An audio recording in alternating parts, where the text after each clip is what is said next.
السلام کو فرعون کے جادوگروں نے چاروں طرف سے گھیر لیا تھا. آپ کو اگر علم ہو تو نوبت پارے میں اس کا پورا واقعہ موجود ہے. آیت میرے ذہن سے نکل رہی ہے لیکن پورا واقعہ اس کا قرآن مقدس کے دامن میں موجود ہے. فرعون نے حضرت موسیٰ علیہ السلام کو ختم کرنے کے لیے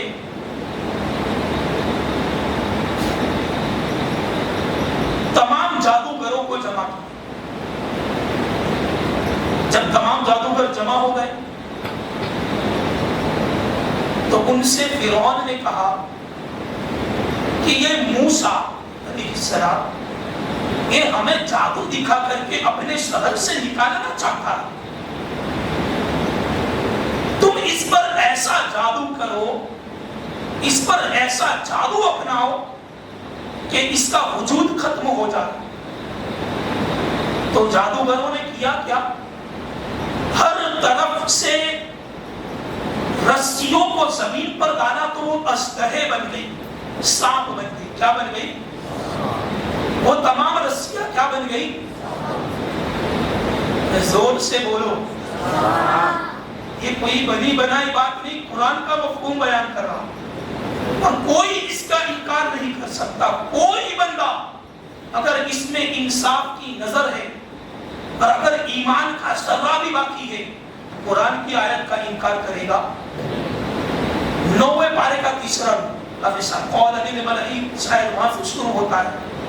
تو پورا ایک رکوع ہی بلکہ 2 رکوع اللہ رب العزت نے حضرت موسیٰ کے اسی تذکرے میں بیان کیا, یعنی اسی کا تذکرہ کیا. جب انہوں نے رسیاں ڈالی تو وہ رسیاں سانپ بن گئی اور وہ تمام سانپ چاروں طرف سے حضرت موسیٰ علیہ السلام کے پاس آنے لگی. تو چونکہ انبیاء کو اللہ نے انسانی شکل میں بھیجا تو ان میں فطری عادات بھی ہوتی ہے. ان میں فطری عادات بھی, فطری عادات, فطری حاجات, یعنی ہم میں جو عادتیں ہیں اللہ نے ان میں بھی رکھی ہے تاکہ امت اس مقام اور اس جگہ پر اگر پہنچے تو نبی کی زندگی سے کچھ سیکھ لے. اس لیے عادات اللہ نے اور حاجات انبیاء میں بھی رکھی ہے چونکہ ان کی زندگی کا مقصد ہی لوگوں کو ہدایت دینا ہے اور ان کی زندگی لوگوں کے لیے آئیڈیل ہے. اب حضرت موسیٰ فطری تقاضے کے مطابق انسان کو خوف لاحق ہوتا ہے. اگر سانپ ہمارے پاس آئے تو ہم اس سے ڈرتے ہیں, پر ایک سانپ کی بات نہیں, ہزاروں سانپ. شہر کے تمام جادوگروں کو فرعون نے جمع کیا ہے اور تمام لوگوں نے اپنا جادو چلایا تو ہر طرف سے سانپ حضرت موسیٰ کے پاس آنے لگے. اب حضرت موسیٰ جائے تو کہاں جائے؟ حضرت موسیٰ کو خوف لاحق ہوا. فطری تقاضا ہے انسان کا, انسان جب ایسی چیزوں کو دیکھتا ہے یا قریب آتی ہے یہ چیزیں تو چونکہ یہ جان لیوا چیزیں ہیں اس لیے انسان کو اس سے خوف لاحق ہوتا ہے. حضرت موسیٰ کو خوف لاحق ہوا. اس وقت آپ کے ہاتھ میں وہی عصا تھا, لاٹھی تھی, لکڑی جس کو کہتے ہیں. حضرت موسیٰ علیہ السلام کو رب نے فرمایا فَأَلْقَى عَصَاهُ فَإِذَا هِيَ تَلْقَفُ مَا يَأْفِكُونَ. اے موسیٰ اپنا عصا زمین پر ڈال دو, ڈرنے کی ضرورت نہیں ہے. حضرت موسیٰ نے اپنی لکڑی زمین پر ڈالی. جیسے ہی وہ لکڑی زمین پر گری وہ اژدہا بن گئی. اور سبحان اللہ, کیا بن گئی؟ اژدہا بن گئی, یعنی سانپ بن گئی بنا. اور جادوگروں کے تمام اژدہوں کو, تمام سانپوں کو حضرت موسیٰ کے اژدہے نے نگل لیا. کہو سبحان اللہ. تمام اژدہوں کو حضرت موسیٰ کے اژدہے نے نگل لیا.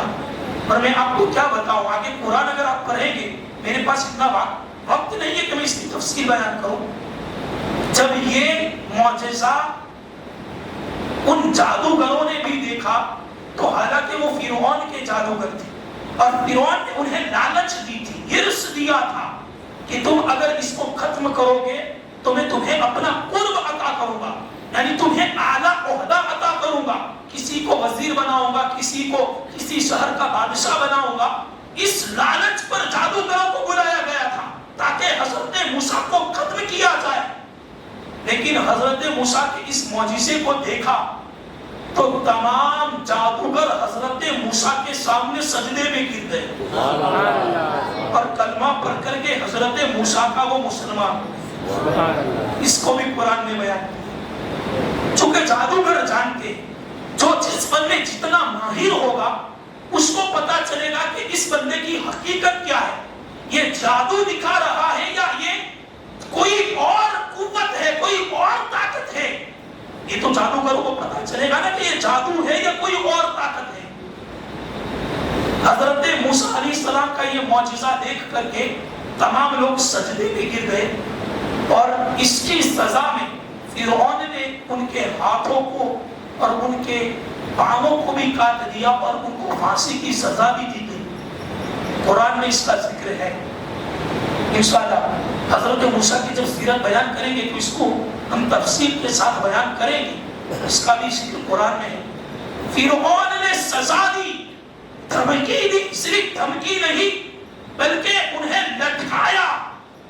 پھر بھی حضرت موسیٰ کے معجزے کو انہوں نے دیکھا تو ایمان ان کے دل میں ایسا گھر کر گیا کہ فرعون نے کہا کہ تمہاری جان نکال دوں گا، سولی پر چڑھا دوں گا، لیکن جادوگروں نے کہا تجھے سولی پر چڑھانا ہے تو چڑھا دے، موت تو کل بھی آنی ہے، آج بھی آنی ہے، لیکن ہم جس حقیقت کو دیکھ رہے ہیں وہ کوئی جادو نہیں، یہ ایسی حقیقت ہے کہ جس کو رب نے اس موسیٰ کو عطا کیا۔ یہ جادو کا کام نہیں، یہ کوئی ایسا معبود ہے جس کے قبضے میں پوری کائنات ہے، وہی ایسا کر سکتا ہے۔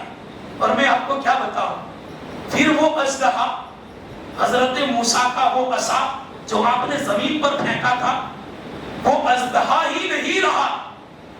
جب تمام سانپوں کو نگل گیا تو حضرت موسیٰ پھر خوف زدہ ہو رہے، پھر ڈر رہے۔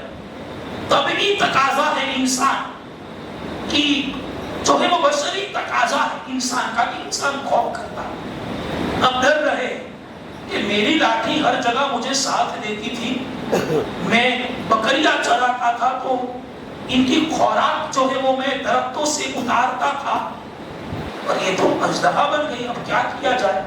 تو پھر اللہ نے وحی نازل کی، اس کو بھی قرآن میں ہے، خوف مت کرو اے موسیٰ، اس اژدہے کے منہ کو پکڑ لو، پھر وہ لاٹھی بن جائے گی۔ سبحان اللہ، سبحان اللہ۔ اس اژدہے کے منہ کو پکڑ لو، وہ کیا ہو جائے گی؟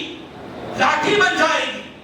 حضرت موسیٰ نے اس اژدہے کے منہ کو پکڑا تو پھر وہ عصا بن گیا۔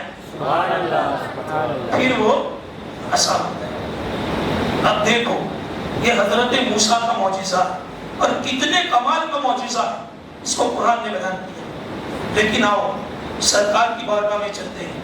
میرے آقا کو صرف معجزے عطا نہیں کیے، وہ خود معجزہ بن کر کے آئے، جن کی ہر ادا معجزہ۔ ایک جنگ کے موقع پر چونکہ مسلمان مال و اسباب سے کمزور تھے، لڑنے کے لیے کوئی سامان موجود ہو۔ آخری بات بیان کرتے گفتگو کو سمجھو۔ ایک صحابی بڑے طاقتور تھے لیکن تلوار نہیں تھی، کافروں کا مقابلہ کیسے کیا جائے؟ سرکار نے ایک لکڑی عطا کی۔ کیا عطا کی؟ ایک ٹہنی، ایک لکڑی عطا کی۔ فرمایا تم اس سے لڑو، دیکھو یہ کیسے تلوار کا کام دیتی ہے۔ صحابی فرماتے ہیں بخدا میں اپنی آخری زندگی تک میں نے تلوار کا یوز نہیں کیا، چونکہ سرکار نے جو لکڑی مجھے عطا کی تھی وہ تلوار سے زیادہ تیز تھی اور وہ تلوار سے زیادہ اپنا کام دکھاتی تھی۔ جس لکڑی بکری کے ساتھ سرکار کا ہاتھ لگ گیا، صحابی فرماتے ہیں میں نے صرف اسی جنگ میں نہیں بلکہ ہر جنگ میں اس تلوار کو یوز کیا اور کئی کافروں کو جہنم واصل کیا۔ سرکار کا ہاتھ جس کے ساتھ لگ جائے وہ چیز بھی بافیض ہو جاتی ہے، وہ چیز بھی روشن ہو جاتی ہے۔ تو جب آپ قرآن اگر حقیقت اور گہری نگاہ سے پڑھیں گے تو آپ کو پتہ چلے گا کہ اللہ نے کہاں کہاں اپنے حبیب کا ذکر کیا ہے۔ ابھی بہت سے جو ہے وہ قرآنی واقعات اور بہت سے دلائل بیان کرنے باقی ہیں، انشاءاللہ ان کو ہم آئندہ نشستوں میں بیان کرنے کی کوشش کریں گے۔ اللہ رب العزت ہم سبھی کو دین کی سچی سمجھ عطا فرمائے، اس کے محبوب کا اور محبوب کے محبوب بندوں کا سچا عشق اور محبت عطا فرمائے۔